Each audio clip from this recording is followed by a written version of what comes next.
गरीबी के बारे में जाना था, और गरीबी के बारे में जाना था कि जो लोग जो है अपनी जो है न्यूनतम जो है आवश्यकता है हमारी, रोटी कपड़ा मकान, इनका जो पूर्ति नहीं कर पाती, इन आवश्यकताओं को जो पूर्ति नहीं कर पाते, उसे हम गरीब कहते हैं। और गरीब दो प्रकार के होते हैं, एक सापेक्ष होता है, एक निरपेक्ष होता है। चलते अब हम समझते हैं भारत में निर्धनता का।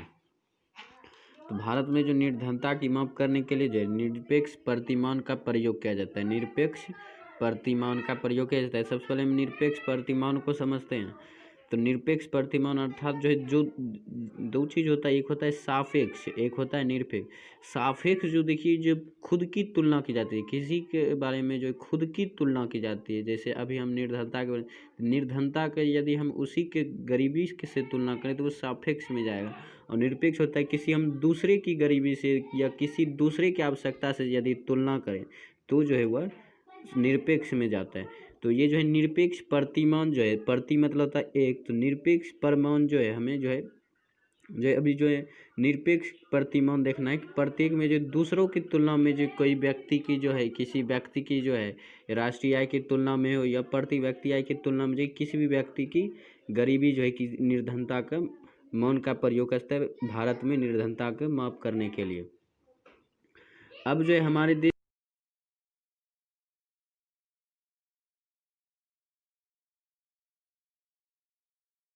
में आहार संबंधी जरूरतों को ध्यान में रखा गया है। इस अवधारणा के अनुसार उस व्यक्ति को निर्धनता की रेखा के नीचे माना गया है जो ग्रामीण क्षेत्रों में प्रतिदिन 2400 कैलोरी और शहरी क्षेत्रों में 2100 कैलोरी भोजन प्राप्त करने में असमर्थ हैं। कहने का अर्थ है कि भारत में जो है सबसे पहला जो हमारे देश में जो है वहाँ जो है योजना आयोग द्वारा गरीबी निर्धारण के संबंध में कोई रिपोर्ट तैयार किया जाता है। और इसमें जो जो निर्धनता रेखा मानी गई है वो यदि ये ग्रामीण क्षेत्र की बात की जाए उसमें जो है यदि कोई व्यक्ति प्रतिदिन जो है 2400 कैलोरी प्राप्त नहीं कर पाता ग्रामीण क्षेत्र में तो जो है उसी व्यक्ति को निर्धनता कहा जाता है, या उस व्यक्ति की निर्धनता कहा जाता है। उसके बाद जो यदि शहर है तो शहर में जो है कम से कम 2100 कैलोरी यदि नहीं मिलता है उसे प्रतिदिन तो जो है उस व्यक्ति की निर्धनता कहा जाता है। शहरी क्षेत्र में जो है 2100 कैलोरी और ग्रामीण क्षेत्र में 2400 कैलोरी जो है व्यक्ति की निर्धनता रेखा माना गया है। अब भारत में निर्धनता रेखा के निर्धारण का पहला अधिकार प्रयास योजना आयोग द्वारा जुलाई 1962 में किया गया था। भारत में गरीबी निर्धारण का इतिहास देखना है अब।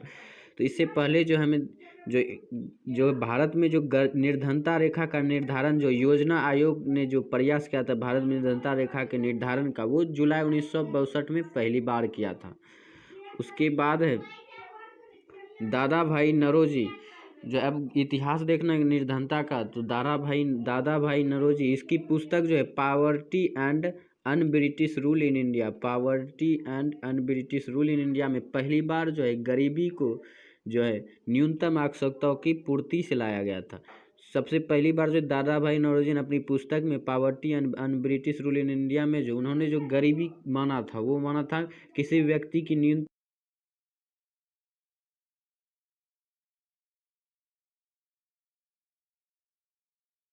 उन्होंने गरीब माना था। अब जो है दूसरे व्यक्ति हैं वो हैं नीलकांत दांडेकर और वी.एम.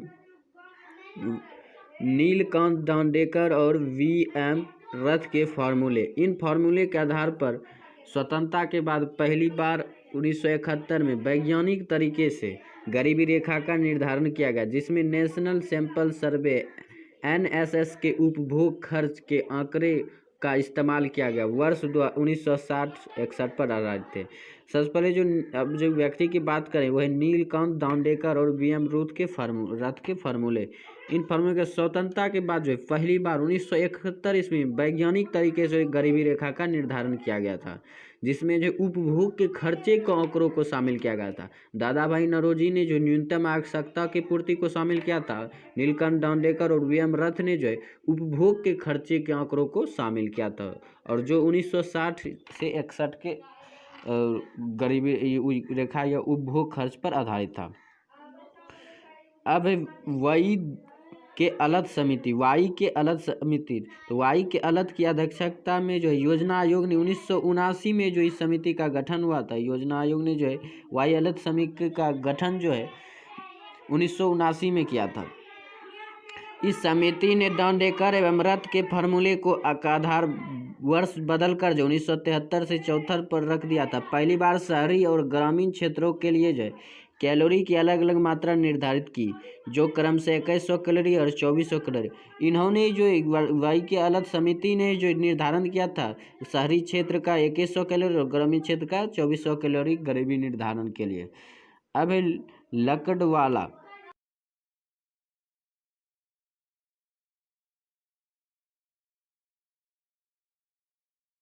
डी.टी. लकड़वाला की अध्यक्षता में एक समिति की गठन की। 1993 में समिति ने अपनी रिपोर्ट प्रस्तुत की। योजना आयोग ने जो 1989 में इस समिति का स्थापना की और जिसके अध्यक्ष थे प्रोफेसर डी.टी. लकड़वाला, और इस समिति को जो 1993 में जो अपनी पहली रिपोर्ट प्रस्तुत की थी। इसके अनुसार प्रत्येक राज्य में मूल स्तर के आधार पर अलग अलग निर्धनता रेखा का निर्धारण किया गया, यानी प्रत्येक राज्य में निर्धनता रेखा भिन्न भिन्न होगी। इन्होंने जो गरीबी रेखा जो प्रत्येक राज्य में निर्धनता रेखा जो अलग अलग बनाई। इस प्रकार इसके अनुसार जो 35 गरीब रेखा जो शुरू में 28 थी, इस समिति के प्रत्येक राज्य में ग्रामीण और शहरी निर्धनता के लिए अलग अलग मूल सूचकांक की बात की है, जो ग्रामीण क्षेत्र निर्धनता और शहरी क्षेत्र। इन्होंने जो ग्रामीण क्षेत्र की निर्धनता रेखा और शहरी क्षेत्र की निर्धनता रेखा दोनों को जो अलग अलग करके देखा, ये अलग अलग करके जो गरीबी को जांचा। अब है सुरेश तेंदुलकर समिति। सुरेश तेंदुलकर समिति जो है योजना आयोग ने वर्ष 2004 में जो सुरेश तेंदुलकर की अध्यक्षता में ये समिति बनाई थी और इन्होंने अपनी रिपोर्ट जो है 2009 में प्रस्तुत की।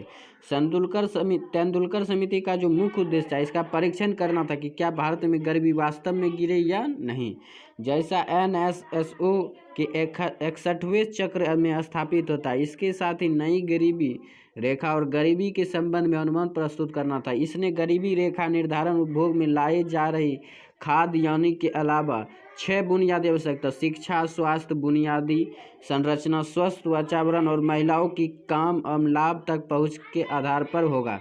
इन्होंने 6 चीज़ देखा: शिक्षा, स्वास्थ्य, बुनियादी संरचना, स्वच्छ वातावरण, महिला के काम और लाभ तक पहुँच के आधार पर। ये जो इन्होंने ये 6 चीज़ के आधार पर जो है गरीबी रेखा का निर्धारण किया था। समिति ने ग्रामीण क्षेत्र के लिए जो 2004 से 5 में जो है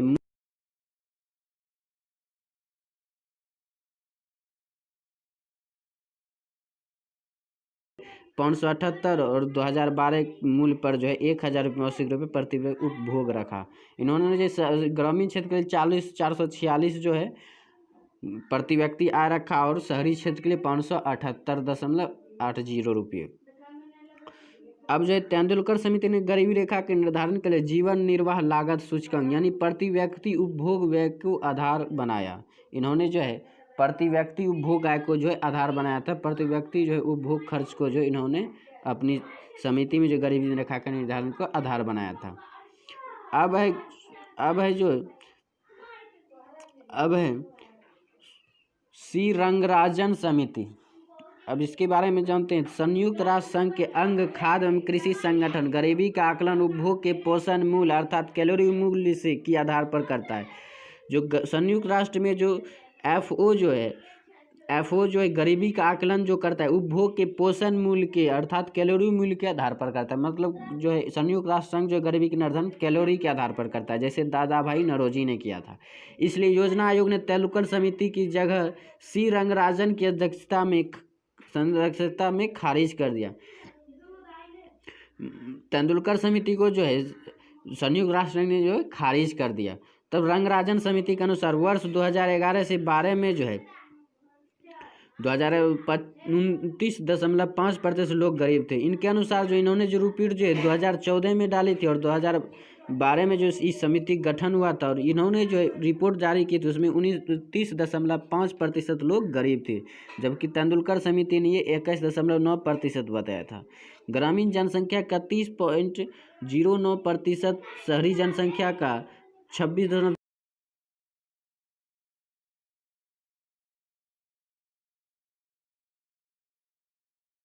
शहरी में जो 26.4% लोग गरीब थे। रंगराजन समिति ने अखिल भारतीय स्तर पर जो है ग्रामीण क्षेत्र के लिए 972 रुपये और शहरी क्षेत्र के लिए 1407 रुपये प्रति व्यक्ति आय मासिक उपभोग व्यय को गरीबी रेखा के रूप में प्रस्तुत किया। तो इन्होंने जो गरीबी रेखा के जो रूप प्रस्तुत किया वो जो मासिक आय प्रति व्यक्ति आय जो रखा था, इन्होंने खर्च जो मासिक आय के रूप में जो रखा था प्रति व्यक्ति आय का खर्च, वो जो है शहरी के लिए जो है 1407 रुपये रखा था और ग्रामीण क्षेत्र के 972 रुपये। तो ये था कुल जो है भारत में जो है ये जो है जितने भी जो है गरीबी रेखा निर्धारण के लिए जितने भी समिति का गठन उसका डिटेल था। अब अगले वीडियो में जो आंकड़े देखेंगे, अगले वीडियो में जो हम भारतीय इकोनॉमिक जो है गरीबी रेखा निर्धारण का जो है आंकड़ा देखेंगे।